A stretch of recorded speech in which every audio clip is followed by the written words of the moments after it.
Listo. Buenos días, bienvenidos todos nuevamente a estos diálogos fiscales, donde ya después de un largo receso debido a las vacaciones, debido al cambio de año, ya nos encontramos y estamos ahora de regreso con un tema que seguramente será de su agrado, de su interés y que verdaderamente nos lleva a muchísimas discusiones, el caso de las medidas cautelares. Para ello tenemos invitados de lujo, como siempre, con ustedes.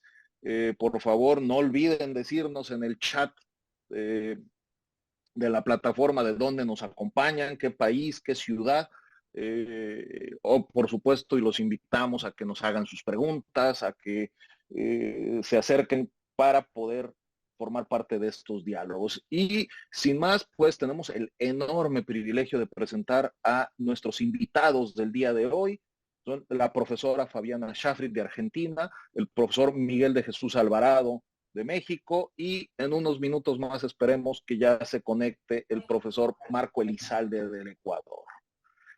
Sin más, Pepe, bueno, pues te dejo la palabra. Bienvenidos. Muchísimas gracias. Buenos días a todos. Y pues yo creo que le entramos al tema que es algo que ha generado mucha expectativa.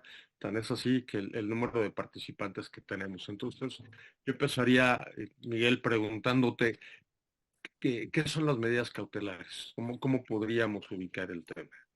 Ya eres tan amable, adelante. Y bueno, con independencia, perdón, de que les remití yo un trabajo que publiqué cuando se incorporaron las medidas positivas, medidas cautelares positivas en la Ley Federal del Procedimiento Contencioso Administrativo, que data ya de 2006, pues yo traté de cubrir un vacío tanto doctrinal como legal, en el sentido de cuáles son este tipo de medidas y para qué sirven.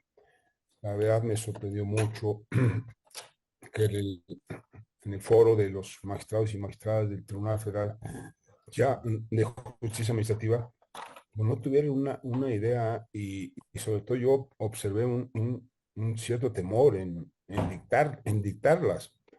Y no, las medidas provisionales, las medidas cautelares, igual coger un concepto pues que viene en la foja 4 de mi trabajo, del profesor Fernández, nos dice que son aquellos medios o instituciones que directa o indirectamente pretenden conjurar el peligro que para una futura ejecución representa la propia existencia de un proceso declarativo, o mejor, el tiempo en el juicio declarativo que tarda en sustanciarse. La profesora Chinchilla, que también la cito, Pepe, en mi trabajo, ella decía que hay dos peligros y más bien dos desafíos de la justicia administrativa. Y ella decía con una expresión muy elocuente al principio y al final. Y entonces uno empieza a leer sus páginas y empieza a encontrar, la verdad, una enseñanza impresionante. ¿Por qué al principio? Porque la justicia administrativa, el juicio contencioso administrativo, para los españoles, el juicio de nulidad o contencioso económico y tributario, para los argentinos, pues también ha de haber un juicio para combatir resoluciones del orden administrativo y fiscal. Y decía al principio y al final. Y entonces uno se preguntaba cuando leía una parte de su libro, de que al principio se refería a las medidas cautelares. ¿Por qué? Porque las medidas cautelares están nacidas o están hechas para conservar la materia del juicio. Que el juicio, por el transcurso del tiempo, no se agote y que después una sentencia favorable, vamos a llamarle de nulidad, incluso el mismo juicio de amparo, ya no sirve de nada. ¿Sí? Entonces, la primera finalidad que ella decía es que están llamadas a cumplir una función de preservar la materia del juicio de amparo y que una sentencia concesoria, anulatoria, de invalidez, ya no tenga materia que enfrentar. Y luego decía al final, Y yo me preguntaba, bueno, ¿a qué se refiere la maestra? No, chinchilla. Bueno, al final es que lo sentenciado se cumpla. O sea, tienes una sentencia concesoria, una sentencia de nulidad, una sentencia anulatoria de invalidez, y al final ya no tienes materia donde cumplir, porque el acto ya se ejecutó y ya causó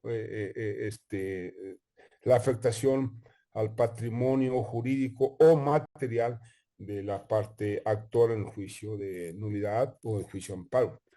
Entonces, yo por eso explicaba de que las medidas cautelares pues sirven precisamente, entre otras funciones, a preservar la materia del juicio, detener la ejecución de la autoridad a efecto que una futura sentencia concesoria, anulatoria o de invalidez deje tener ya posibilidades de materializarse en la vida jurídica y en la esfera jurídica y de derechos e intereses legítimos y jurídicos de la parte que goza. Perfecto, Miguel, muchísimas gracias. Ana, yo te preguntaría, en Argentina, ¿cuál es la experiencia que tenemos con relación a las medidas cautelares? Adelante. José, coincido mucho en la idea de lo que es la naturaleza cautelar que expresaba el profesor Alvarado Esquivel recién, pero en Argentina creo que lo que en doctrina se piensa de las medidas cautelares ha sufrido un revés en la práctica.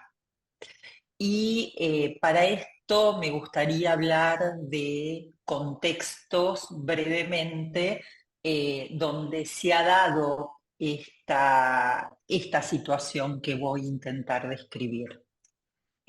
Primero, un contexto federal de organización estatal de la República Argentina, donde cada nivel de gobierno establece diferentes tipos de tributos según lo establecido en la Constitución Nacional de la República.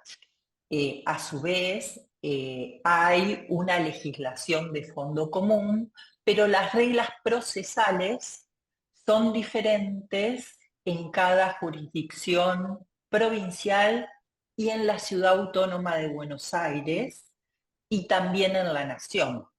Lo que va a atravesar como una idea común son los impuestos nacionales que se coparticipan, que ahí todos van, todos van a estar juzgados, esos impuestos nacionales, por las mismas reglas procesales.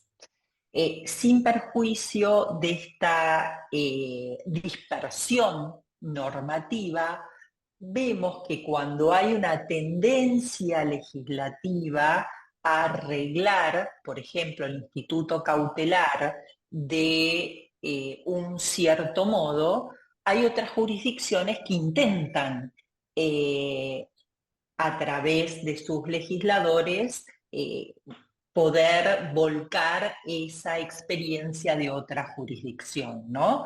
En general no suelen ser buenas experiencias para los justiciables. Eso también hay que aclararlo, que es un poco diferente el recorrido que ha tenido las cautelares en las últimas décadas en Argentina. El otro punto de contextos tiene que ver con la cautelar en sí, ¿no? Y en esto, de acuerdo a quién solicita la medida cautelar en materia tributaria, va a depender la apreciación que haga la magistratura de los diferentes presupuestos de admisibilidad que son de los que discutimos en doctrina los diferentes países, el peligro en la demora, la verosimilitud del derecho, la garantía o contracautela. ¿Por qué digo esto? Porque esto va a tener relación con los fines que se intente preservar, que va a ser la renta pública desde las diferentes miradas. Entonces la apreciación judicial va a cambiar.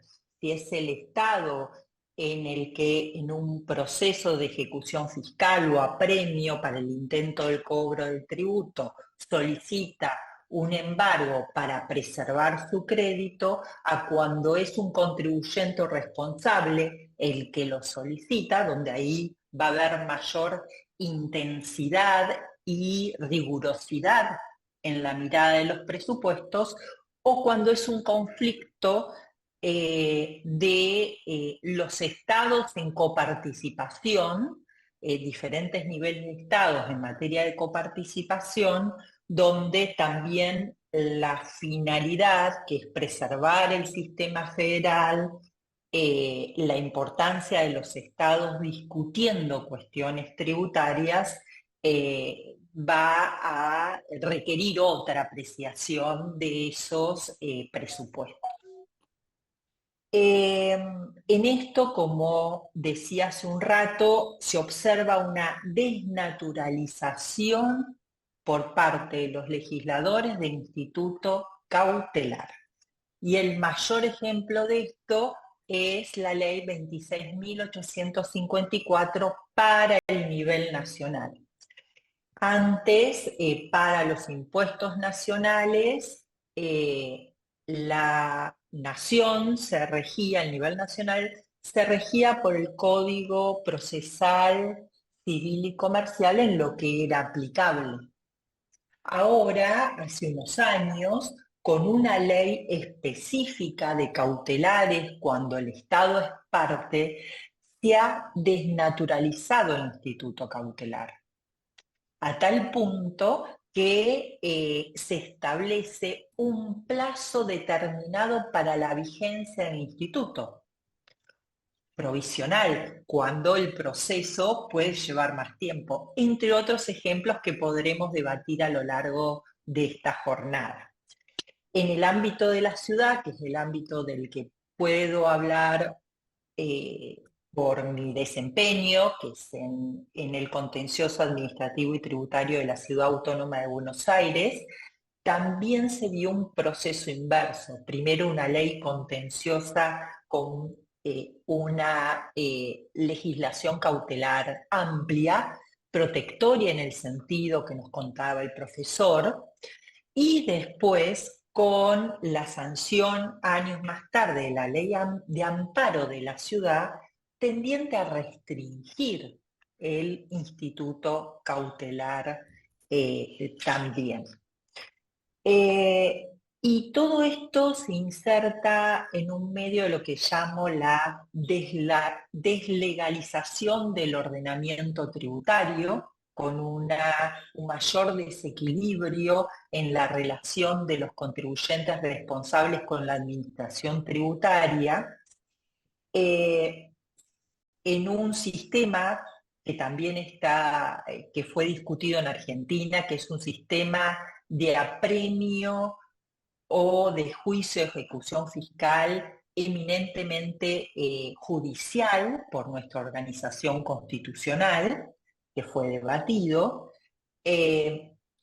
Tampoco en el país y en las jurisdicciones provinciales o en la ciudad tenemos estatutos del contribuyente o protecciones como el derecho a la buena administración, como rigen en otros sistemas, y también cómo juega el solver repete en las diferentes jurisdicciones. Toda esta situación de desequilibrio se da en un contexto argentino muy especial, conocido por todos ustedes, que es el alto nivel de inflación, la duración de los procesos que yo veía en el trabajo del profesor que leí, muy interesante, que no ayuda a lograr una solución rápida en las contiendas tributarias, más las dificultades que trae el sistema de coparticipación de los niveles locales. Todo ello desemboca en problemas en materia cautelares que, para no extenderme más, después seguiré avanzando, si te parece que lo haga así, José. Perfecto. Muchas gracias. Muchas gracias. Perdón, Pepe. Muchísimas gracias, profesora Fabiana. Muy interesante su exposición inicial. Ahora, antes de darle la palabra a nuestro querido Marco Elizalde del Ecuador, por supuesto, agradecer a todos ustedes, a todas y todos ustedes que nos acompañan. Estoy viendo de Aguascalientes, de Ciudad de México, de Santiago Querétaro, de Morelia, de Toluca, de Mérida, de Celaya, de Oaxaca. Muchísimas gracias por acompañarnos. Veo que nos están acompañando a Caracas, Venezuela. Bienvenidos, muchísimas gracias. Un abrazo de Guayaquil, por supuesto, como nuestro querido panelista. Un saludo muy especial a mis queridísimos profesores Rubén Espila de Argentina y el profesor Raúl Bolaños de la Ciudad de México. Estoy viendo que se conectaron también de Buenos Aires. Muchísimas gracias. Ahora sí, mi querido Marco, platícanos cómo está el tema de las medidas cautelares en el Ecuador. Bueno, muchas gracias. Para mí, pues obviamente es un agradecido, estoy muy agradecido contigo, Luis José, y con José de Jesús por esta invitación, y pues muy honrado de formar parte del panel con Miguel y con Fabiana. Brevemente, la discusión del tema de las medidas cautelares en el Ecuador ha sido creo yo, parecida a la que han tenido otros países de Latinoamérica. Sin embargo, es la discusión que han tenido otros países de Latinoamérica hace 10 o 20 años. Nosotros estamos, digamos, viviendo o discutiendo en los tribunales cuestiones que en Latinoamérica, en Argentina, se discutieron a comienzos de los 2000 y por supuesto en Europa hace algunos años atrás. Básicamente, desde el año 2008, en el Ecuador ya hubo una ley constitucional, una garantía jurisdiccional que introducía la posibilidad, como una medida constitucional de protección de derechos constitucionales, la posibilidad de una cautelar frente a actos del poder público. Entonces, en un primer momento, allá en el año 2008, la única manera de obtener una tutela cautelar era, de un acto del poder público, era a través de esta garantía jurisdiccional reservada para la protección de los derechos constitucionales. Luego aproximadamente en el año 2012, se introdujo a través del Código Orgánico General de Procesos en el Ecuador la posibilidad de suspender, de tener un tipo de medida cautelar, que era la suspensión del acto administrativo a través de la demanda contencioso administrativa. Recién desde ese momento existe en el Ecuador el reconocimiento de la medida cautelar judicial en el contencioso administrativo frente a los actos del poder público. Eso, de cierta manera, digamos, moduló o restringió un inicial uso bastante amplio de la medida cautelar constitucional, que pues como era la única medida que existía en ese tiempo, pues se utilizaba para cualquier situación que el magistrado quería o pretendía suspender los efectos del acto o tomar alguna medida cautelar. Como conocemos, las medidas cautelares no son únicamente la suspensión del acto, hay medidas positivas, hay medidas de no hacer, que lo podemos, digamos, ir conversando y analizando, pero en el Ecuador básicamente tenemos en el contencioso administrativo reconocidas solamente la medida de suspensión del acto, y solamente se lo puede pedir en la demanda, y el tribunal puede, la jurisdicción contencioso administrativa puede eliminarla en cualquier momento. Bien. ¿Qué es lo que se está discutiendo hoy en el Ecuador? Es lo innegable, que es que la medida de suspensión del acto no siempre cumple la finalidad de la cautelar, cuando el acto pues contiene una obligación que no es solamente la de suspender. Entonces, se está discutiendo para ampliar las medidas cautelares en sede judicial de carácter innominado para poder tener otras protecciones a los derechos de los administrados que no sean exclusivamente la suspensión. Todavía no se lo reconoce Positivas, ¿no, legislativamente, no Marco? se lo reconoce legislativamente así. Estamos, digamos, está completamente delimitada la cautelar en contencioso administrativo a la suspensión. Entonces, ¿qué es lo que pasa? Porque los abogados digamos, y hay casos en que igual existen vulneraciones, igual existe la necesidad de tener una medida cautelar para salvaguardar la finalidad del juicio. ¿Qué es Sí, lo que se claro. hace? En aquellos casos que no se pide una suspensión, se utiliza el canal de la medida cautelar constitucional para obtener esa cautelar. Eh, y obviamente se ve y se desprestigia porque queremos meter una cautelar contencioso administrativa en una cautelar constitucional, se desprestigia la cautelar constitucional porque se termina utilizando para otros asuntos que pueden ser mejor regulados en la jurisdicción contencioso administrativa.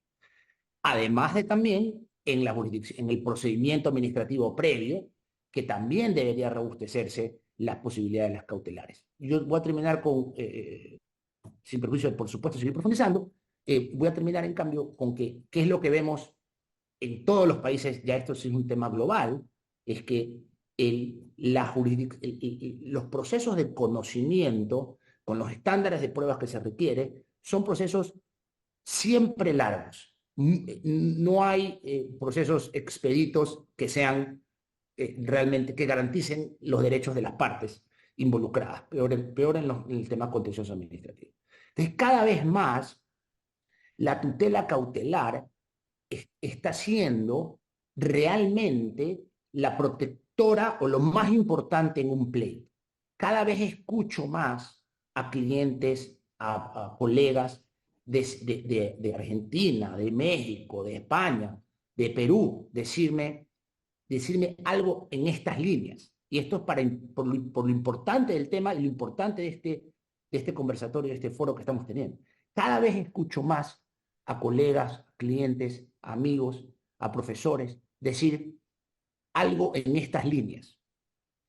Yo cuando tengo un problema con el Estado, pongo una cautelar o intento un juicio cautelar. Si ya no obtengo la cautelar, ya no procedo con el juicio de conocimiento. No voy allá. ¿Por qué? Porque hasta que tenga esa sentencia, ya se perdió el sentido del juicio. Hasta que gane eso, ya le dieron el contrato a otra persona, ya me derrumbaron la casa, ya me cobraron el tributo, lo que sea. Entonces, cada vez más los abogados contenciosos administrativos, los jueces contenciosos administrativos y los clientes dicen, yo intento la cautelar. Si me sale la cautelar, bueno, peleo. Si no me sale la cautelar, ya no peleo. Y simplemente no llego a ese nivel. Esto demuestra dos cosas. La importancia de este tipo de conversatorios, de regular, de profundizar la justicia cautelar, que cada vez se torna en un elemento previo para la justicia de conocimiento de fondo, si se podría hacer esta diferenciación un poco alegre que estoy haciendo, ¿no?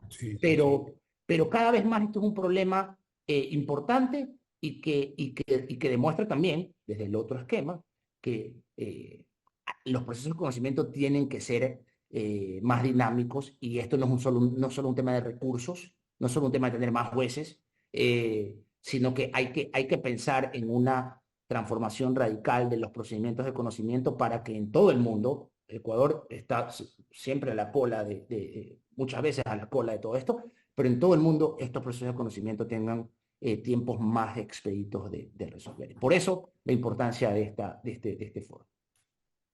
Perfecto, muchísimas gracias, Marco. Miguel, ¿tenías alguna inquietud para Marco en Ecuador? Adelante, si eres No, tan... simplemente complementar lo que él ha dicho. O sea, mira, las medidas cautelares son provisionales, pero tiene una final primordial que se reduce a conservar la materia del juicio. Si la medida cautelar es negada o le ponen requisitos excesivos, ¿eh? Pensando que se afecta al interés público, disposiciones de orden general, pues el juicio pierde la materia y no.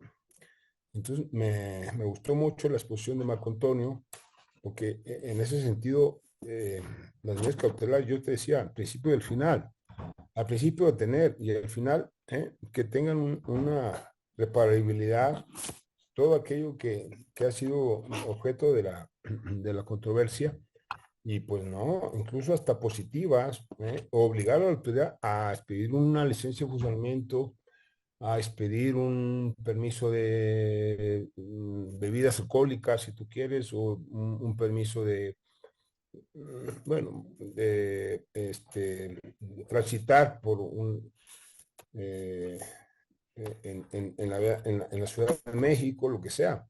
Porque de otra manera, pues sí, por la medida cautelar ya perdida y negada, pues el juicio pierde su naturaleza y su esencia. Entonces yo, con todo orgullo, y aprecio mucho a Marco Antonio que haya tenido esa disertación, porque ese es el peligro de las medidas cautelares. Los magistrados, los jueces de distrito y algunos colegiados, pues tenemos ese temor y no la dictamos. Cuando lo único que sirve es para detener la ejecución de un acto que después se convierte en irreparable. ¿Y para qué te sirve el amparo? Pues ya te demolieron, por ejemplo, un inmueble, ¿no? Que el acto reclamado pues, es la demolición. Y a lo mejor, fíjate, me ha tocado asuntos en donde la orden de demolición va para el inmueble del lado o del otro lado, de la izquierda o de la derecha. Y después, ¿para qué te sirva? Tienes que promover un juicio de reparación pues sí, del daño por responsabilidad al patrimonio del Estado y lo más. Entonces, yo suscribo todos los comentarios de Marco Antonio, porque efectivamente las medidas cautelares que están llamadas a preservar preservar la materia del juicio, a veces no se entienden y se emiten resoluciones pues que dejan mucho que desear. Muchas gracias. No, al contrario, Miguel. A ver, el maestro Bolaños hace una pregunta. En México tenemos básicamente las medidas cautelares en dos instrumentos legales, que es la ley contenciosa por un lado, que fue una reforma, si la memoria no me falla, fue del año 2005, en donde se metieron tanto la suspensión con una variable que es la suspensión tributaria, en donde esa la tienes que pedir ante la autoridad administrativa y garantizarle, y digamos la suspensión en general, que eso sí es materia de la sala del tribunal contencioso. Se metieron también las medidas cautelares positivas. Y el otro instrumento legal es la ley de amparo. En la ley de amparo teníamos tradicionalmente la suspensión y solo la medida suspensional, y ha habido criterios recientes de la Corte Mexicana en cuanto a contemplar una suspensión con efectos restitutorios, que se parecería un poco a la medida cautelar positiva, porque implica ante una inacción por parte de la autoridad el obligarla que haga alguna situación. La pregunta sería, Fabiana y Marco, en Argentina y en Ecuador, ¿cuál es la situación que ustedes viven? Eh, Adelante, no, adelante. perdón, Marco, que me adelante. Bueno, la situación que se vive en Argentina es la siguiente. Primero, hay una de las medidas cautelares de acuerdo a la materia que se está tratando. Por ejemplo, como en el caso que decía el profesor Alvarado Esquivel, o que también recordaba Marcos, si es un caso de derrumbe de un edificio, si es un caso de salud, la verosimilitud del derecho, ese humo de buen derecho, y el peligro no requieren un test muy riguroso para su procedencia, ¿no? En el caso de una contratación pública, en el caso de análisis de una cuestión tributaria, por más que no está escrito esta diferenciación en las leyes procesales generales, sí aparece una apreciación estricta en cuanto a qué es la renta pública, lo que está en juego, desde diferentes perspectivas, ¿no? Cuando el Estado pide el embargo en un proceso de ejecución fiscal, o antes de iniciar un proceso de ejecución fiscal, o cuando es el contribuyente o responsable que en juicio solicita la suspensión de un acto o de una vía de hecho de la administración tributaria. En estos casos, además de la estrictez, puedo separar dos ámbitos, que es en la Ciudad de Buenos Aires, en la Ciudad Autónoma de Buenos Aires, la ley procesal es bastante amplia en la consideración de las cautelares, sin perjuicio de lo cual los jueces al momento de apreciar una cautelar en materia tributaria siguen estos criterios de estrictez por la materia involucrada. En el ámbito, como yo les decía, en el ámbito de ciudad, lo que pone como una valla, en cierto modo, es la sanción de la ley de amparo, donde, de ley de amparo de la ciudad, donde se dice que en la cautelar, cuando hay en juego un interés público, del pedido cautelar hay que darle un traslado al gobierno de la ciudad, ¿no? Para que exprese si hay un interés público que se estaría vulnerando con ese pedido cautelar.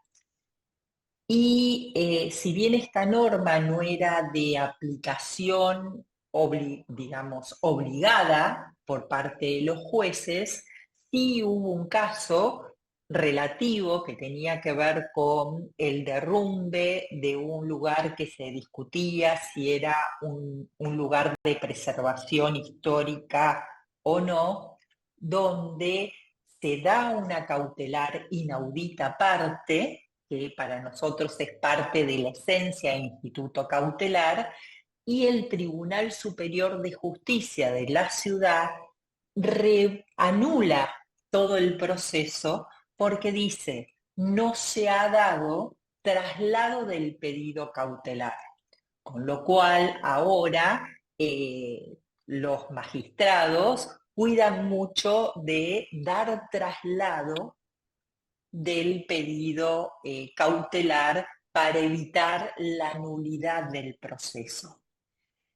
En el ámbito nacional, desde el año 2003, existe una ley específica cuando son cautelares respecto del Estado, que si bien para la preservación del derecho muchas veces los jueces federales, nacionales y la Corte misma ha, digamos, solapado en algún modo su vigencia, en la letra ha implicado una desnaturalización supina de lo que es la medida cautelar. Por ejemplo, la cautelar se da por un tiempo determinado, por 6 meses, y tiene que pedirse fundadamente y la continuación del instituto cautelar por otro tiempo. Es decir, la idea de la cautelar como medio de preservación del derecho en procesos que coincidimos en nuestro sistema son largos, se desnaturaliza. Además, también se establece que hay que bilateralizar el pedido cautelar con el Estado. Además, dice que la cautelar tiene un efecto suspensivo, es decir, no tiene un efecto ejecutorio, lo que, digamos, anula el instituto cautelar de por sí, ¿no? El que no pueda tener una efectividad luego que un juez de primera instancia se expida al respecto. Y además señala que si está en juego la renta pública, no podrían proceder este tipo de medidas. Entonces anula el instituto cautelar. Obviamente que, como les decía, los jueces han sorteado esta normativa para preservar derechos. Pero, por ejemplo, hemos observado en ocasión de leer fallos con mis colaboradoras que hay cuestiones donde la Corte tiene una decisión en materia de fondo, en cuestiones tributarias, y entonces todos los contribuyentes irresponsables que quieren, digamos, solicitar una medida cautelar para preservar el derecho en ese mismo tipo de discusión, encuentran escollos en la interpretación de la Corte. Y no quiero extenderme más para no restar tiempo a Marcos, y después, si quieren, podemos seguir charlando. No, sigue por favor, que Muchísimas gracias. estoy escuchando con mucha atención, pero bueno, Muchas gracias. te tomo la posta. ¿Cuál es el problema, creo yo, si identificamos el por qué se piden y por qué los jueces, todas las partes, son renuentes a dar las cautelares? Es decir, yo no he escuchado de ninguna jurisdicción de Latinoamérica que nos digan, no, aquí funciona perfecto. Bueno, no funciona perfecto nada en Latinoamérica, pero digamos, bueno, funcionan bien, pero no he escuchado que nos digan, no, aquí el tema de las cautelares está muy bien definido y todo está muy organizado y se piden y se otorgan de manera eficiente y demás. Por un lado están los países que decimos, los jueces están atados de manos. Por un lado están los países en los que la regulación solo permite la suspensión del acto y pone, por ejemplo, requisitos adicionales a el peligro, la mora en el despacho y el fumus bonis iuris. Ponen requisitos adicionales como la demostración de un daño grave e irreparable. Entonces ya tienes dos, y ponen luego trabas procesales, como es en el Ecuador, que solo se puede pedir en la demanda, y si no lo pides en la demanda, ya no lo puedes pedir después. Es decir, si cambia tu estatus después de la demanda, con un acto de ejecución, ya no puedes pedir la cautelar en sede contencioso administrativa. Entonces, hay todas estas herramientas que, bajo la idea, que ya conocemos nosotros también, que es falsa, de la protección del interés público por parte de las administraciones públicas, tributaria, contencioso administrativa, los ministerios, local, federal o central, bajo la idea de que ellos protegen siempre e irrestrictamente el interés general, una cautelar lo que hace es cortar o evitar que el interés general se plague en hacer esa carretera, en hacer ese puente, en cobrar ese tributo y demás. Entonces, el poder del Estado también tiene un efecto en los jueces de decirles, de elevarles aún más el estándar de, entre comillas, de prueba indiciaria, de prueba de verosimilitud mínima, que no lo hace así. Los jueces realmente dictan una suspensión, por lo menos en el Ecuador, y entiendo que es así, cuando la vulneración es grosera, cuando la vulneración es indudable, ¿bien? Y eso no tiene que ser así. El juez tiene que poder sentirse en la libertad de dictar la medida cautelar cuando tenga un indicio, ¿sí? No una contundente prueba irrefutable, es cuando es un indicio. Y claro, creo yo, que ese indicio es proporcional al interés público que está en juego. No se puede, en un caso, digamos, menor, que no va a tener un impacto en el Estado tan alto, pero que en esa persona puede tener un impacto altísimo, tener un mismo nivel de indicio frente a algo en que va a tener un impacto en el Estado enorme y en el particular poco. Pero esa flexibilidad hay que dársela a los jueces para que puedan tomar esa decisión.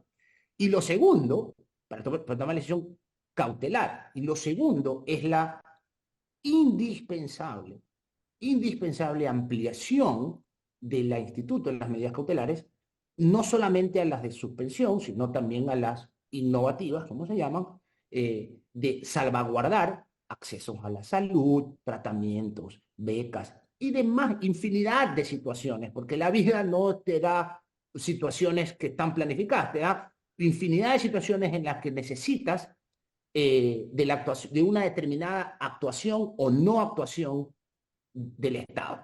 ¿Bien? Y el juez tiene que tener la libertad de poder entregar esas medidas cautelares en cada caso concreto, valorando también el interés general y el interés particular y la afectación que pueda tener en el Estado o no. Eh, pero y con eso termino, ¿qué es lo que pasa en el Ecuador? Es que los jueces no se sienten respaldados por la legislación, pero segundo, sienten que cada vez que dan una medida cautelar, el Estado activa o por lo menos activa cuestiones disciplinarias a esos jueces. El Estado utiliza el sistema punitivo interno para ponerle una denuncia al juez o para que le solicitud de inicio de un procedimiento administrativo en contra de ese juez por haber dado esa medida cautelar porque está vulnerando el derecho, el interés público de tener ese puente y demás. Entonces, la discusión termina siendo en el Ecuador o por lo menos creo yo, entre el país de Latinoamérica, tenemos, por un lado, los países que restringen mucho la medida cautelar y que tienden a querer proteger irrestrictamente el interés público. Y por otro lado, que es lo malo, digamos, hemos visto también cómo instituciones como las medidas cautelares constitucionales se han utilizado de manera indiscriminada. Y en países, por ejemplo, como Colombia, hemos visto que hay también una muy amplia discusión en la libertad que le han dado a través de las medidas cautelares a los jueces para innovar. Entonces, claro, hubieron picos en donde los jueces colombianos empezaron a dictar medidas cautelares muy novedosas que fueron objeto también de mucha crítica. Pero como lo decía el maestro José Luis Melán Gil, decía, las instituciones no se juzgan por cómo se utilizan mal, sino que se juzgan por cómo están diseñadas para el fin que protege. Y no se puede criticar la medida cautelar por cómo se la utiliza. Ya esto es algo que yo traduzco de la sabiduría del profesor Melán Gil, es la medida cautelar tiene que juzgarse en su justa medida, como lo que es una medida provisional, instrumental, accesoria, para evitar que se produzca una situación, un daño que la persona no está en la obligación jurídica de soportar. No tiene que ser grave o irreparable. Lo único que tiene que demostrarse es que no está en la obligación jurídica de soportarlo, ¿bien? Y que obviamente no afecte el interés público de manera desproporcionada. Por ahí Miguel quería comentar algo. Y no, pues, bro, simplemente, ante todo, pues felicitar a Fabiola y Marco Antonio por sus espléndidas intervenciones. Claro, tenemos algunas diferencias en cuanto a la regulación y el alcance que tengan las medidas cautelares. Yo siempre he sido partidario de que en México, tanto en medidas provisionales que se refieran a créditos fiscales que el fisco pretende cobrar, la medida cautelar sea limpia y sin garantía de interés fiscal. ¿Por qué? Porque hay un recurso administrativo que es la revocación y no exige la garantía. Entonces, por grado de equivalencia y por respeto a la cuestionada legalidad de ese cobro, pues que no se exija garantía. Entonces, yo propondría una reforma al artículo 116, perdón, del Código Fiscal de Federación, para que una vez se formula, evidentemente, la consulta o el cuestionamiento del crédito fiscal, no se exija garantía. ¿Eh? Y la otra, evidentemente, pues, tiene que ver con el juicio contencioso administrativo. Nuestro juicio contencioso administrativo, Fabiola y Marco, es un juicio bueno, fue el tribunal más antiguo de América Latina, justicia fiscal desde 1928. Y la ley de tribunal contencioso administrativo nació en 1926. Y a partir de ahí tuvo una carrera muy próspera y la verdad, pues tuvo muchos saldos positivos. Pero en las últimas fechas, cuando llegan magistrados, la verdad, con poca preparación y magistrados, y luego con respeto, porque pues vienen de los partidos políticos, los sacan de ahí de la oficina de recursos humanos, los sacan de la oficina de etcétera, etcétera, no tienen la formación profesional. Entonces, están negando todas las medidas cautelares. Aquí tenemos en la Ley Federal de Procedimiento Contencioso, tenemos tanto la suspensión que se refiere a créditos con las cautelares, que como en mi artículo lo verán ustedes, obliga a la autoridad a accionar o a emitir una conducta. Por eso se llaman positivas. Pero si no cambiamos la mentalidad de los magistrados, pues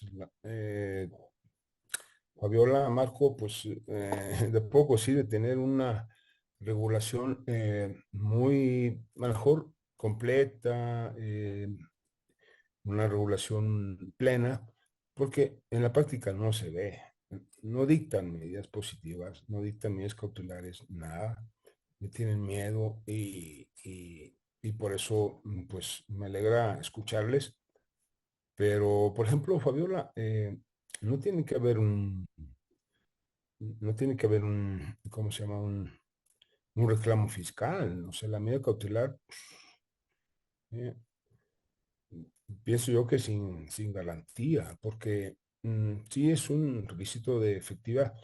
Las medidas cautelares positivas no requieren de una garantía, porque es un hacer de la autoridad. Entonces, en fin, o sea, caso a caso se tiene que ver si se exige garantía.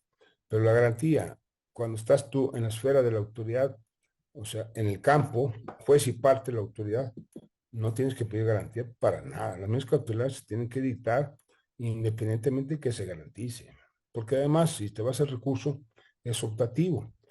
Y así obligas a la autoridad a que regrese a su acto y lo revise y diga, no, sí, esto cobro es ilegal por la notificación, porque son bienes inembargables, por lo que tú sea, pero ya en juicio ya será otra cosa. Entonces, las medidas cautelares, yo pienso que la reforma, y esa sería una de las propuestas que yo hago para que ustedes lo mediten y que tanto el coordinador, este, José Luis Béjar y Gómez Cotero, determinen que queden libres las medidas cautelares. Y puedo ampliar más mi discurso, puedo decir la presunción de inocencia, puedo ir más allá, que no se exija garantía, que se resuelva de forma rápida y que ya en su caso, bueno, si no convence a la autoridad, pues ya en un juicio, pero hasta entonces no.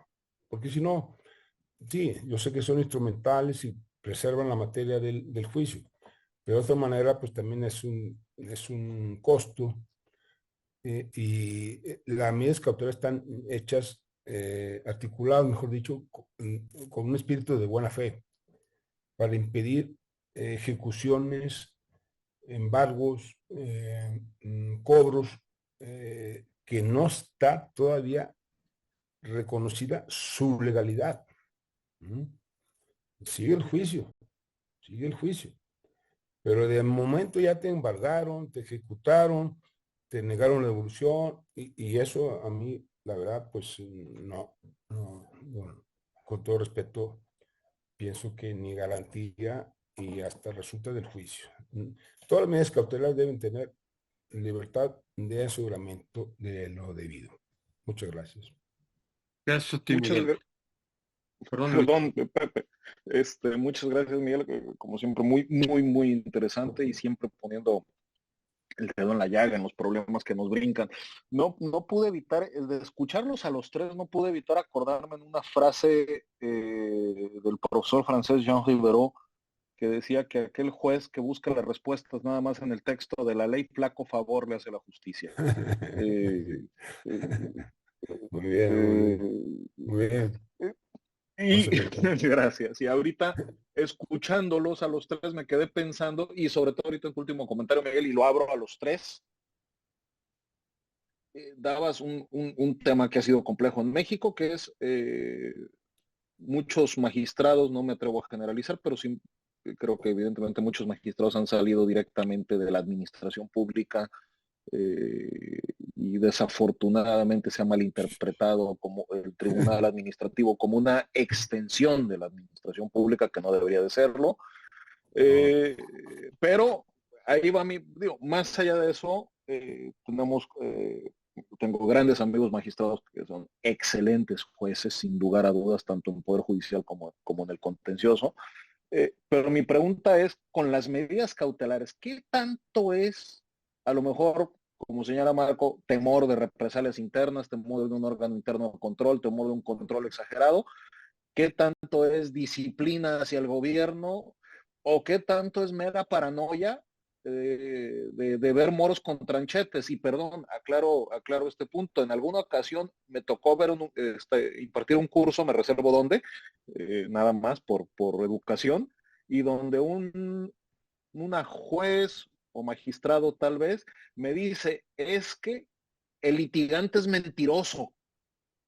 El litigante anda viendo dónde se quiere pasar de listo y por eso nos pide medidas cautelares, o por eso nos pide tal cosa. Entonces, a ver, abro el escenario, digo, nosotros creo que entendemos la bondad de la medida cautelar, la necesidad de la medida cautelar, pero como que el escenario dices, ah, caray, o el juzgador tiene miedo, o está viendo monos con tranchetes, o es parte del sistema, no sé.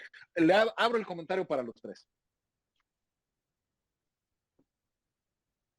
Adelante. Marco. Adelante, Marco.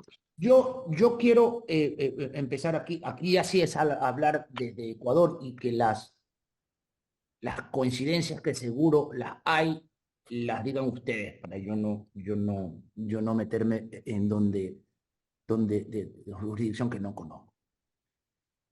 En Ecuador, una de las razones por las que los jueces no dan medidas cautelares es porque cuando las dan, inmediatamente se asume o no de que hubo corrupción de por medio. Entonces, ¿qué es lo que pasa? Las medidas cautelares, cuando las piden, te las niegan, te las niegan, te las niegan. Luego sale una medida cautelar disparatada que la dan. Y que es una medida cautelar que tú dices, ¿cómo? O sea, disparatada, pero esa sí la dieron. Pero claro, resulta que es la compañía que la pide es una compañía que no es pues una compañía muy respetable, que no es pues una compañía establecida en mercados internacionales, es una compañía un poco nueva. Entonces, claro, ¿qué es lo que pasa ahí? El juez inmediatamente en el ideario y en la política, ya esto es otro escenario, ecuatoriana, eso quiere decir, las similitudes pónganlas ustedes, en la política ecuatoriana empiezan a desacreditar a la medida cautelar, en este caso, y pues empiezan a llamar al juez corrupto. Entonces, luego, cuando sí hay una, porque obviamente lo hay, un momento en el que tú la tienes que pedir, y es obvio, una de las razones por las cuales los jueces honestos, que por supuesto hay y bastantes, dicen, pero es que, ¿sabes por qué no te la puedo dar? Porque una de las razones por las que no te las di, yo le digo, ¿por qué? Porque no te las di porque la verdad es que iban a pensar de que me habías dado dinero. Iban a pensar eso. ¿Bien? Por supuesto, a pesar de que eso no es no es la realidad. Pero los jueces también le temen mucho a esa percepción pública que existe detrás de que cuando dan las medidas cautelares hubo una coima de por medio. Este diario obviamente hay que atacarlo porque no es correcto. Por eso es una de las razones por las cuales también los jueces en el Ecuador se restringen a la hora de dar. Y por supuesto también las otras, que es la eterna reverencia al poder, ¿ven? Pero el juez, para ser juez, tiene que ser valiente. O sea, eso es como un policía que no sea valiente.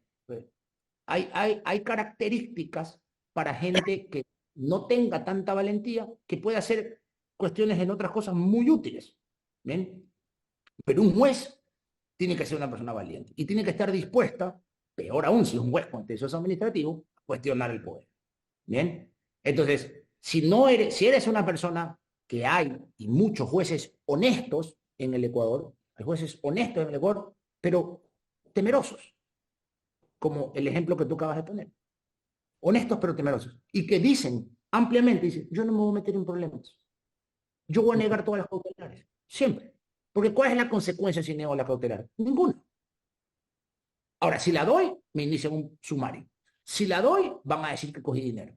Entonces, ¿cuál es mi manera de salvaguardarme ese problema? No, nunca doy una cautelar. Entonces la gente dice, no, es un juez honesto. Es un juez honesto. Claro, es un juez honesto, pero es un juez injusto. Es un juez temeroso. Es un juez que no ha cumplido su rol de, peor aún en el contencioso administrativo, de salvaguardar los derechos de los particulares. Entonces, en el Ecuador tienes esas tres ramas. Está el aura de la corrupción, en la reverencia al poder, la reverencia al poder y los temerosos que suelen ser ciertos jueces a la hora de tomar estas decisiones. Y que, como decíamos, la norma puede mejorar. Y sin lugar a duda la norma ecuatoriana tiene que mejorar y tiene que incluir medidas innovativas, medidas positivas, tiene que incluir mejores, que puedas presentar la medida cautelar antes de la demanda, incluso en un procedimiento previo, como entiendo es en Argentina, lo dirá Fabiana con exactitud. La norma debe mejorar, pero así tengamos la mejor norma, yo creo que en el Ecuador por lo menos el problema va a seguir siendo el que los jueces no la dan por estos tres causas que yo les he dado. Excelente. Adelante, Fabiana, por favor, adelante. Muy interesante todo este debate. En esto que estamos discutiendo me lleva a algo que para mí es una constante reflexión sobre cómo los magistrados vemos diferente, interpretamos diferente la misma regla normativa, cómo ante una regla normativa determinada podemos llegar a resultados diferentes, ¿no? Recuerdo en este sentido una biografía de la jueza de la Corte Suprema norteamericana, la doctora Sotomayor, que en un momento la cuestionaron diciéndole que era impredecible en sus sentencias, en sus fallos. Y ella dijo, no, yo soy jueza del caso, busco la justicia en el caso. Creo que hay diferentes modos de resolver un caso. Yo creo que soy jueza del caso, ¿no? Hay jueces que dicen, no, yo miro la letra de la ley. Entonces a mí la norma nacional me pide que los presupuestos de admisibilidad de una cautelar sea una acumulación y que se den todos los presupuestos para su consecución, y si lo tengo que dar por un plazo determinado y más allá de esa prórroga no lo puedo dar, y si la caución o la garantía tiene que ser monetaria, así tiene que ser, bueno, tenemos esa mirada literal, esa interpretación literal de la norma, o una interpretación que yo creo más amplia, que otros me dirán no es tan amplia, desde la Constitución, los instrumentos internacionales de derechos humanos, que harán que la misma situación la podamos interpretar de forma diferente. En los casos de esta materia, esto en la ciudad, entre las diferentes miradas y los niveles de interpretación, en este sentido del juez del caso, juez de la letra de la norma, se ve muchísimo, ¿no? Yo creo que en la ciudad no hay ese temor a un juzgamiento un juzgamiento de la administración por una cautelar. Siempre un juez contencioso está bastante expuesto y puede haber alguna presentación en el Consejo de la Magistratura por este tipo de temas, pero es muy difícil que se consolide una situación injusta por una cautelar que dio un juez, ¿no? Pero lo que yo veo en el caso de los que tiene que fallar la Corte, además que esto puede estar presente en todos los demás magistrados, es que hay situaciones, por ejemplo, esas que tocan el federalismo y Estado contra Estado, ¿no? Que hay una mirada de la Corte como garante del federalismo, el tema la política, el tema económico, la situación económica, y esto también atraviesa las decisiones cautelares de la Corte en temas que era lo que no había terminado de decir, me había, digamos, guardado para seguir instando en este momento, que a pesar de haber verosimilitud, y con esta modificación normativa nacional que les comenté,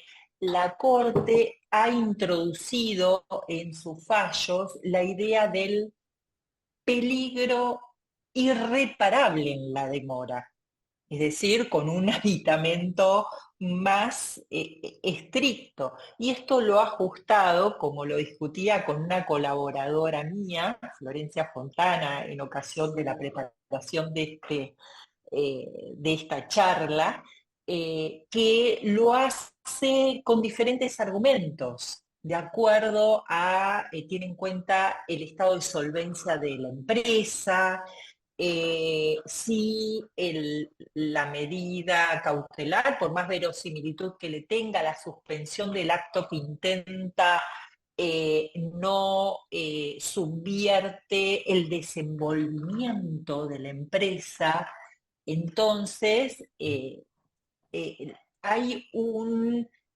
una situación económica de los niveles locales que han también incidido y han contribuido a esta desnaturalización cautelar. Eso es un poco mi reflexión, no quiere decir que sea válida, es lo que yo puedo pensar desde algunos casos que leí y que pude interpretar. Muchas gracias, Fabiana. A ver, un poquito en relación a lo que están comentando, eh, particularmente con el monto de la garantía. A veces los créditos fiscales a los que refería Miguel pueden ser créditos exorbitantes.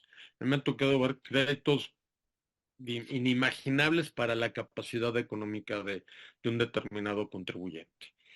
Si bien la ley contenciosa, al menos en México, plantea dos problemas. El primero es que la garantía tiene que ser ante la autoridad fiscalizadora, ante la autoridad exactora.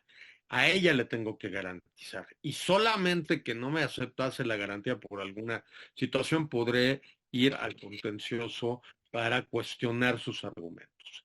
Y la otra posibilidad que yo solamente la he visto una vez es la posibilidad de reducción del monto de la garantía cuando yo demuestre, y aquí le revierte la carga de la prueba al gobernado, que la garantía es exorbitante, lo cual te coloca en una posición complicada porque ya rompe con este principio de peligro en la demora, que es uno de los principios que rigen fundamentalmente la medida o la materia de las medidas cautelares. Ese es un comentario. Y el otro comentario que también me parece preocupante es el hecho de que pues, la solicitud de medidas cautelares es un incidente dentro del juicio.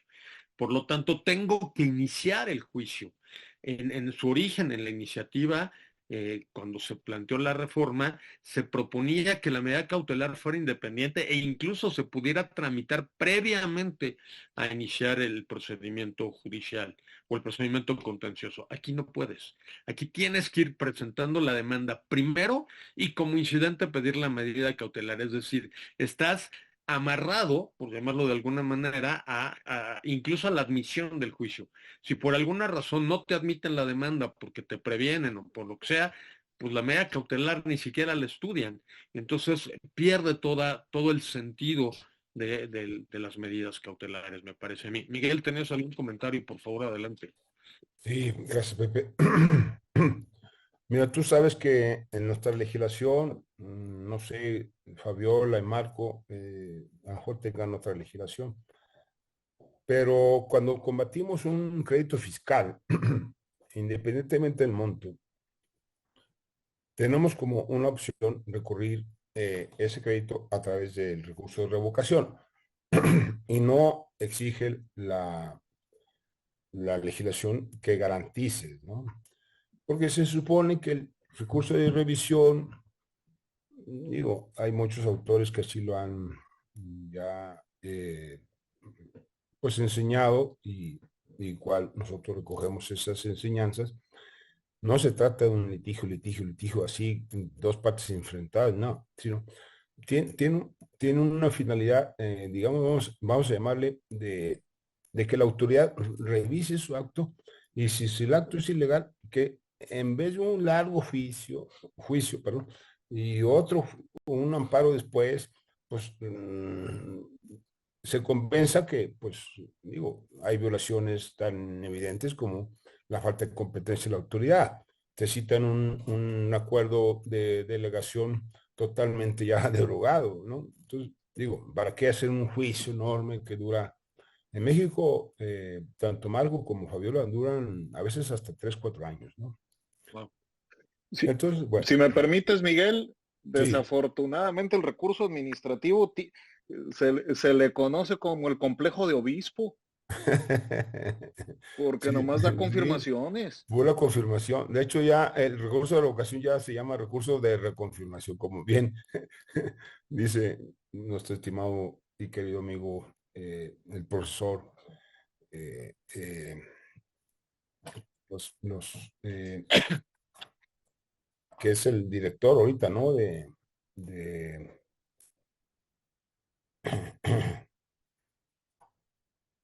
Guadalajara, ¿cómo? No, Profesor, ¿no? no. Ya No, tenemos rato por allá. bueno, Que no estamos allá. no, Eh, y entonces, bueno, regresando. Eh, sí, a ver, yo consulto a José Luis Béjar, también a querido profesor José de, de la Universidad Panamericana, y a ustedes dos, a Fabiola y a Marco Antonio. Si tenemos en México un recurso administrativo en donde no te exige José Luis Béjar, ¿sí?, la garantía, ¿por qué en una medida cautelar, que fíjate, el recurso de revocación, la litis es la legalidad de ese recurso, digo, perdón, ese crédito fiscal, el embargo, el que pasen las mercancías a favor de la autoridad fiscal, aduanera, ¿no? ¿Por qué en una medida cautelar? Que tiene en el fondo tiene una razón de ser. A ver, no me ejecutes, tu acto es ilegal, dicta provisionalmente la detención de la ejecución por el principio de la presunción de inocencia. O sea, aquí me están liquidando lo que tú quieras. Bienes inembargables, el crédito ya está pagado, eso ya va en el juicio. ¿Por qué exige garantía? Yo ahí me pregunto la situación porque no sé, vas a decir, el fisco nunca litiga a descubierto. Estoy de acuerdo, estoy de acuerdo. Pero si haces valer una medida cautelar, para mí, y estar al tú por tú con el fisco, no exijas la garantía. Que todo se resuelve en el fondo, sí. Ahí sí, ya se calculará el incidente de cumplimiento de la sentencia y ya le calculas cargos, autorizaciones, multas y lo que sea. Porque de otra manera, no se olviden de que las medidas cautelares, ¿sí?, detienen la ejecución. Y si tú le pones una condición, o sea, le pones un gravamen, ya no solo detiene la ejecución, ya le cargaste una deuda que está subyúdice y que va a ser objeto de pronunciamiento final, a lo mejor no del Tribunal Federal de Justicia Fiscal Administrativa, sino va a ser el del colegiado o incluso de la Corte. Entonces, para no denaturalizar esa característica que sirve para pues mantener la sustancia del amparo durante el largo tiempo que tiene el juicio de nulidad y luego el juicio de amparo, pues no pidas garantía. Al final el fisco va a cobrar, le va a aumentar del requerimiento de pago 100 pesos, le va a cobrar 180. Y sí, porque de otra manera pierde, desde luego, y me lo han comentado varios abogados, o sea, ¿cómo le diré? Causar menos ánimo, menos estímulo a la promoción de las medidas cautelares. Porque al final el fisco pues, va a tener lo que le corresponde. Y si no, ¿para qué le garantizas si va a perder el juicio? ¿No? Cuando menos 50%, Pepe. Perdón. Gracias, Miguel. No, gracias, Miguel. La tardanza. Desgraciadamente el tiempo es el gran tirano. Nos quedan 15 minutos, un poquito menos, y pues vamos a entrar a la etapa de conclusiones. Yo le pediría a Marcos, si eres tan amable, tu reflexión final. Adelante, Marco. Parece que hay algún... No sé si me escuchan. No, estoy aquí. Adelante, adelante. Estoy aquí, sí. Para mí, la reflexión final implica dos realidades que creo que son transversales a Latinoamérica. La primera es necesaria una actualización en la mayoría de las legislaciones latinoamericanas para incorporar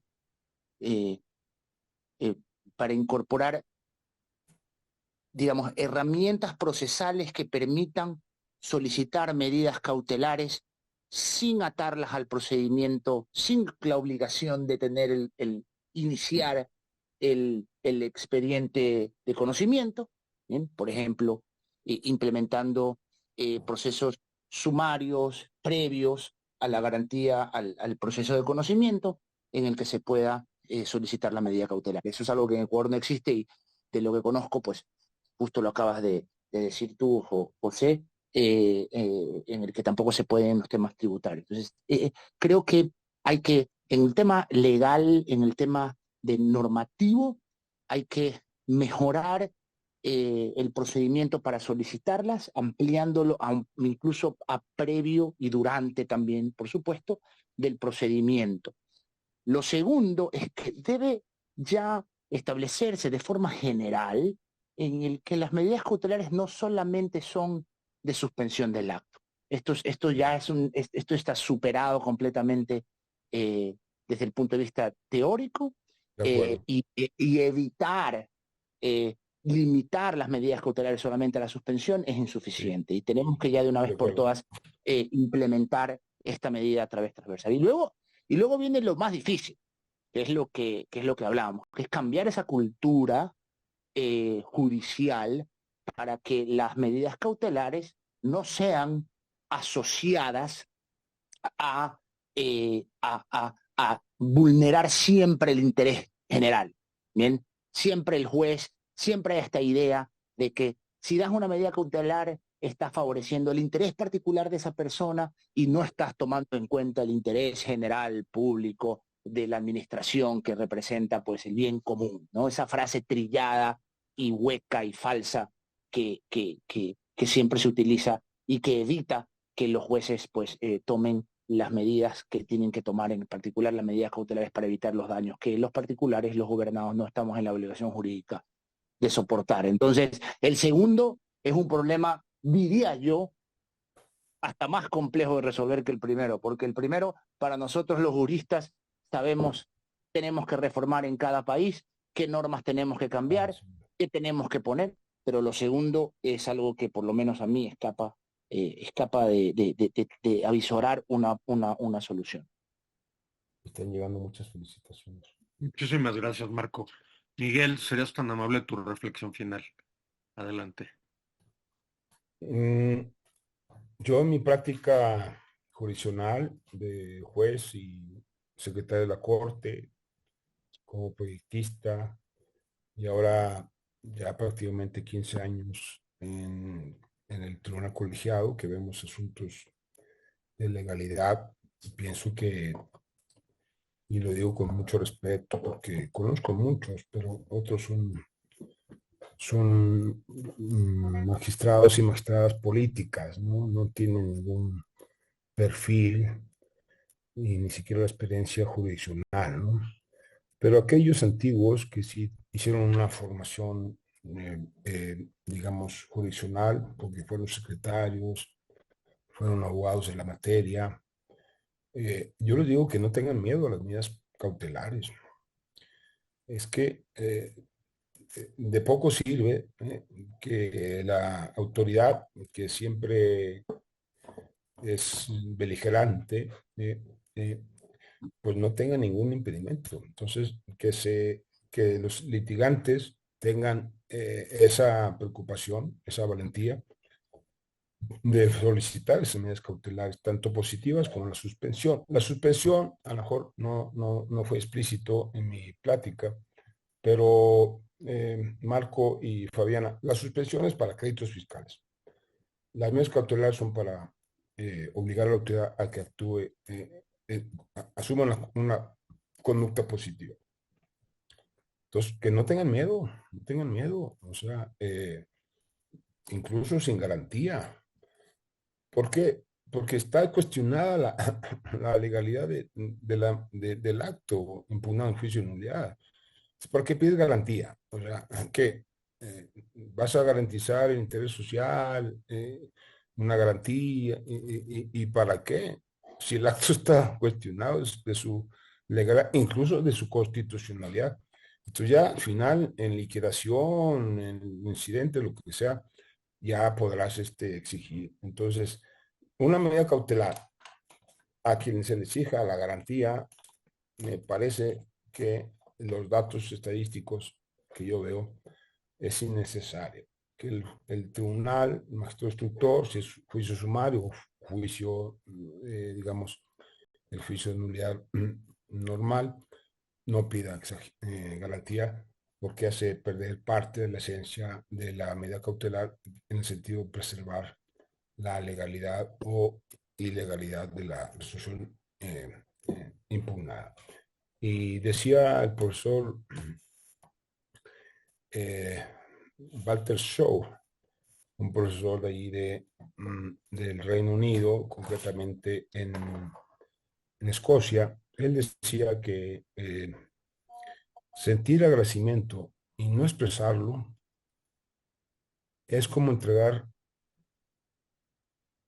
un regalo sin envolverlo. ¿Sí? Por eso quiero terminar mi intervención diciéndoles tanto a ti, Pepe, como a Luis Dejar, mi agradecimiento por la invitación que me han hecho. Y lo siento y no quiero, yo entrego el regalo envuelto. Muchas gracias. Y obviamente a Fabiola y también al compañero Marco Antonio, es un placer, la verdad, eh, escuchar sus palabras, sus enseñanzas, mis felicitaciones más amplias a los dos, por favor.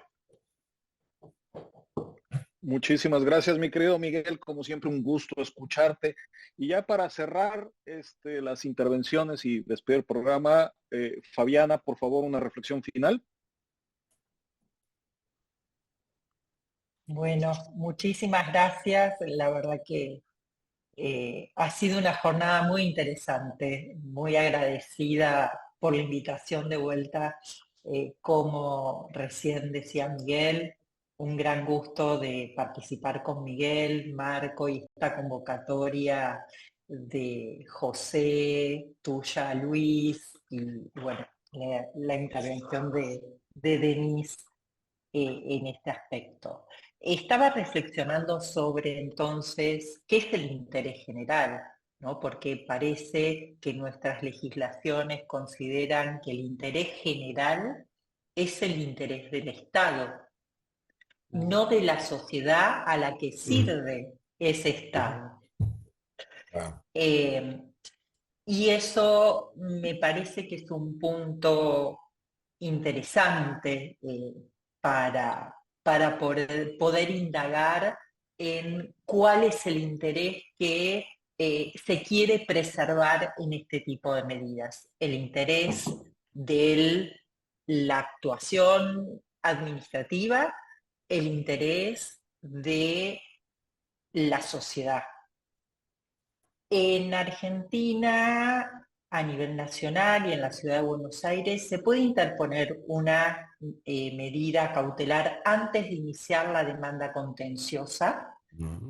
Obviamente hay un plazo de caducidad de 10 días si no se inicia la acción que soporta esa medida en un término de días estipulado, cae la medida cautelar, para evitar que quien pide una cautelar se quede con una medida favorable y no inste la discusión de fondo.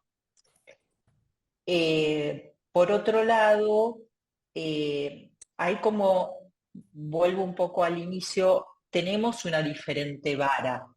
Nuestro juicio de apremio, de ejecución fiscal, es judicial. Hubo una discusión muy interesante que se dio a la Corte en el año 2010, en el caso Intercorp, en una, digamos, mayoría muy dividida, donde a través de esa normativa que se discutía y otra anterior, se intentó ir haciendo más amplia la participación de la administración tributaria en el juicio de ejecución fiscal en desmedro de la actividad judicial. Esto, digamos, hay sistemas de ejecución fiscal administrativa, en eso no hay inconveniente. En nuestro sistema es, digamos, hay razones para preservar esto con mayor recelo. Primero, el orden constitucional y de vuelta no tener un estatuto del contribuyente, mayores protecciones que equilibren la relación Estado-contribuyente. Entonces, en este sentido, lo que se discutió en ese caso era la posibilidad de la administración tributaria de solicitar embargos judiciales y concederlos sin intervención judicial. Y hay algunas jurisdicciones locales que para tributos locales conservan todavía esta atribución. Esto fue dado por la norma nacional. Otro tema es que rige el Solver Repete a nivel nacional y esto ha sido ratificado por la Corte. En muchas jurisdicciones locales también se exige el Solver Repete para iniciar juicio en contencioso. Pero en algunas jurisdicciones inclusive lo tienen a nivel administrativo, para instar el procedimiento administrativo. En el ámbito de la ciudad no se aplica el Solver Repete, y eso es un gran avance, pero en las cautelares, en todo tipo de cautelares, se analiza la contracautela, la garantía, que en general es juratoria, no es patrimonial, pero la ley nacional que yo les comentaba, la 26.854, señala que la caución tiene que ser patrimonial. Y eso, digamos, es otro valladar en la protección cautelar. Mi reflexión final es que los jueces no perdamos de vista el mandato que estamos obligados a cumplir, que es la protección constitucional. No la protección de un interés en particular, la protección de la sociedad en un Estado de derecho. Y que las normas que entorpecen esa actitud tienen que ser interpretadas de acuerdo a ese estándar. Constitución Nacional, instrumentos internacionales de derechos humanos cuando ocupa aplicarlos. Muchísimas gracias de vuelta por la posibilidad de estar en este panel. Al contrario, Fabiana, muchísimas gracias. Los honrados somos Luis José y yo, con la participación, por supuesto, tuya, de Miguel y de Marco, a quienes pues se han quedado muchas preguntas y muchos temas en el tintero que probablemente nuestro auditorio se queda con muchas inquietudes. Ahí pueden ver el chat de las preguntas. Ha generado precisamente mucho éxito el seminario. Muchas gracias. Ellos sin duda se debe a ustedes. Entonces, muy honrados con su participación.